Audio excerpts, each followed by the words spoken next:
안녕하십니까. 원투빅으로 스테이트입니다. 2022년 5월 1일 오후 11시경 녹화 시작하도록 하겠습니다. 벌써 일요일도 다 갔네요. 예, 이번에도 중국에 관한 이야기입니다. 특히 스타 50, 상해 과창판 50에 관한 내용입니다. 먼저 지난 이야기부터 해보면 중국 당국은 4월 28일 중국 주식 거래 수수료 50% 인하를 역대 네 번째로 발표했습니다. 이에 대한 저의 생각은 전 영상에 나와 있고요. 현재 미국 S&P 500은 고점 대비 14%, 나스닥 100은 23%, 필라델피아 반도체 지수는 무려 고점 대비 28% 빠진 지금 이 시점에서 과연 미국을 저점 매수하지 않고 그대로 중국을 홀딩해야 하는가에 대한 생각입니다. 충분히 매력적인 거죠, 미국이 지금. 저는 일단 거창판 50을 저점보다 한 5에서 6% 정도 더 비싸게 담았는데요. 좀 많이 인간은 이제 욕망의 동물이다 보니 벌지 못한 돈을 생각하면 좀 안타깝지만 그래도 적당한 시점에 확실할 때 들어갔다고 생각합니다. 사실 이제 마켓 타이밍이라는 것은 당장 어제 버크셔 해더웨이 애뉴얼 미팅 2022에서 버핏 회장님께서 말씀하셨듯이 그분은 이제 금융위기 때 S&P 500이 500포인트 근처일 때 집중적으로 매수하신 것 같아요. 그러나 이제 S&P 500은 그 후 이제 666포인트까지 떨어지죠. 25%가 그 이후로 더 넘게 떨어진 겁니다. 전고점 같은 경우에는 1576포인트였습니다. 900포인트인 시점에서는 충분히 매수를 부를만 했죠. 그러나 더 떨어질 줄 누가 알았겠습니까? 또 이번에는 2020년 3월 즉 코로나 때 그때 금융시장 하락할 때로 돌아가고 싶다고 하셨는데요. 왜냐하면 그때 마땅히 매수한 게 없기 때문이죠. 아마 SPY 뭐 QQQ 그 ETF 있잖아요. 그거 지수형 ETF만 저점에서 잘 사셨으면 가지고 있던 현금이 두 배로 늘어났을 것이고 아마 100조 원은 충분히 넘는 이익을 챙기셨을 겁니다. 물론 이제 그분은 이제 인덱스 투자를 안 하시고 아마 그때 나름의 이유가 분명히 존재했겠죠. 살만한 금융자산이 없다라는 판단을 했고 여러 가지 악재를 감안했던 걸로 알고 있습니다. 그러나 이제 지나고 보면 안타까운 감정이 드는 것은 사실일 겁니다. 그에 비해 이제 저는 고작 5에서 6% 정도 비싸게 샀다고 기분이 안 좋을 필요까지는 없는데 좀 아쉽네요. 갑자기 마켓 타이밍에 대한 이야기를 해버렸네요. 음, 미국이 나을까요? 중국이 나을까요? 솔직히 여기서 나스닥이 4% 이상 추가 하락하면 저는 뭔가 매수하고 싶은 유혹이 생길 것 같습니다. 왜냐하면 이제 분석을 좀 했는데, 네, 그러나 이제 S&P 스타50 지수는 전 저점이 전 고점보다 50% 이상 폭락한 부분이었고, 현재 상해 종합은 전고점 대비 18%, 심천 종합이 32%, 그 다음에 이 스타 거창판 50 이거는 무려 반등을 했음에도 45%나 빠진 상황이기 때문에 여기서 나스닥이 추가 하락을 한다고 한들 그래서 뭐 기술적 반등으로 단기 저점 대비 5% 이상 폭등을 할 수 있을지 몰라도 10% 이상 꾸준히 또 반등할지는 사람들의 심리나 뭐 여러 가지 따라 달라지겠죠. 이게 쓸데기 없는 시장에 대한 예측을 하다니 제 자신이 한심하네요. 근데 이제 누구나 그러나 이제 누가 더 매력적인지 생각하는 것이니까요. 그래도 뭐 미국이 50bp 연속 4번 이상 반영되어 있고 미국도 저점 근처인 것 같아서 또 미국 은행주 중에는 코로나 이전 고점보다 더 떨어진 주식도 많죠.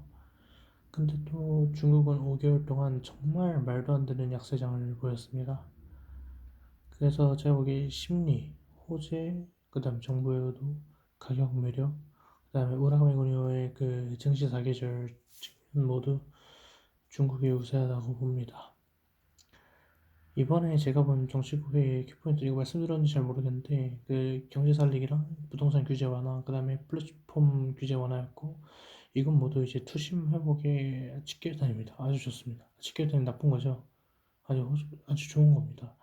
상하이 확진자 같은 경우는 상하이 확진자 같은 경우는 그 4월 30일 7,827명까지 급감했습니다. 고점은 1만 6천 명 정도 됐던 걸로 기억을 하고요. 즉 락다운 완화의 이유가 될 수 있습니다. 그리고 미국 지수의 기술적 지표를 보면 제가 보는 기술 지표가 아직 두 개가 바닥 신호가 안 나왔어요. 미국 같은 경우는 S&P 500과 나스닥 모두 포함입니다. 그다음 중국 같은 경우에는 다 바닥을 찍고 지금 매수 신호까지 완벽히 보이는 애들도 있습니다. 봉 차트도 보면 이제 캔들이 상승장악형을 보여주면 완벽한 매수 사인을 보였습니다. 중국 같은 경우엔 현재 우려했던 악재가 많이 사라졌고 추가로 호재까지 만발하는 중입니다. 예, 물론 미국도 매력적입니다. 월가에서는 벌써 관망론이 제시가 되었어요. 그 S&P 근데 궁금한 게 왜 S&P 500이 4,800포인트 고점 근처일 때는 뭐하고 이제 와서 관망론 그런 얘기를 하는지 모르겠어요 저는. 그리고 Fear and Greed 인덱스도 현재 27이며 25가 되면은 Extreme Fear로 진입을 합니다. 즉 지금은 사야 되는 시점인 것이죠. 그러나 또 중국은 호재가 있습니다. 4월 30일 인민은행은 과학혁신 재대출을 신설하여 과학혁신 지원 정도 확대 예정이라고 합니다. 대출 한도 같은 경우에는 2천억 위안, 즉 38.2조 원이며 각 조건에 부합하는 기업은 대출금의 60%까지 지원받을 수 있다고 합니다. 개별 기업당 2천억 위안은 아니겠죠. 조건에 해당하는 기업이 10개만 돼도 380조 원인데 이게 대출이니까 또 가능할 수도 있겠네요. 지원금이 아니니까. 근데 굉장히 많은 금액입니다. 이게 맞나 싶긴 한데 좀 애매하네요. 어쨌든 스타 50의 호재입니다. 예, 그리고 중국 이제 반도체 상장 기업 107개가 있는데 그 중에서 40% 이상이 1분기 순이익 증가율이 YOY로 50%를 상회했습니다. 플러스 50%.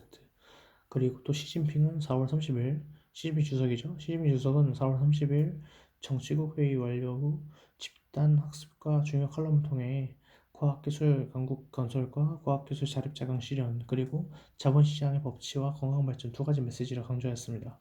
즉 과학기술을 스스로 개발해야 된다. 그리고 자본시장을 건강하게 발전시켜야 된다. 이 두 가지 메시지를 강조한 것이죠. 하나의 그 김경환 애널리스트 분을 참조하였습니다. 여기서 반도체 순이익 증가율 호재는 역시 스타50. 왜냐면 이제 거창판이 반도체가 좀 많고요. 그 다음에 창업판 같은 경우는 전기차나 그쪽 관련이 많습니다. 그리고 과학기술 강국 건설도 과연 창업판을 두고 한 말일까요? 거창판을 두고 한 말의 가능성이 더 높은 거죠. 결국 스타50이고요. 따라서 이제 자본시장 그래도 자본시장의 법치와 공급발전은 그냥 좀 어떠한 태도로 얘기했냐에 다른 것 같아요. 규제한다고 부정적으로 본 사람도 규제한다고도 느껴질 수도 있고 그렇지 않은 사람들은 그냥 건강하게 잘 상승시키려고 하나 보다라고 느낄 수도 있는 것 같아요. 근데 이런 것들로 유추해 보아. 왜냐면 제가 봤는데 그 금요일에 항생테크가 많이 올랐잖아요. 근데 그게 좀 아닐 수도 있는 거예요. 그걸 제가 말씀드리는 거는 이런 것들을 모아서 아마 중국은 역시 계속 스타50의 그 센티 회복을 위해 노력을 하고 있는 것으로 보여요. 이건 제 레피셜이긴 한데 항생테크는 주가 안 올라가도 솔직히 중국은 신경 안 씁니다. 중국에게 중요한 것은 과창판, 그 다음 창업판입니다. 그들의 자본 조달이 주식시장에서 가장 중요하고 이를 위해 주가 상승은 필수적으로 필요한 상황일 겁니다. 그리고 고점 대비 50% 넘게 빠졌던 스타50. 근데 정고점과 가려면 똑같이 50%만 오르면 되나요? 아니죠. 100% 올라야 합니다. 미국의 중국 테크 산업 규제만 아니면 전에 말씀드렸듯 밸류에 약간 매력 생기고 이익 증가가 정말 매력적이고 중국 지원을 받는 스타50.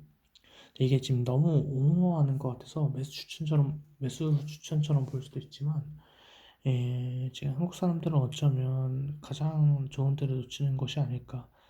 그리고 너무 불신에 가득 차 있는 것이 아닐까. 그래서 좀 안타까워서 하는 말이지 매수 추천은 아니에요. 미국은 좋은 시장 맞아요. 근데 그래도 증권 자산일 뿐이에요.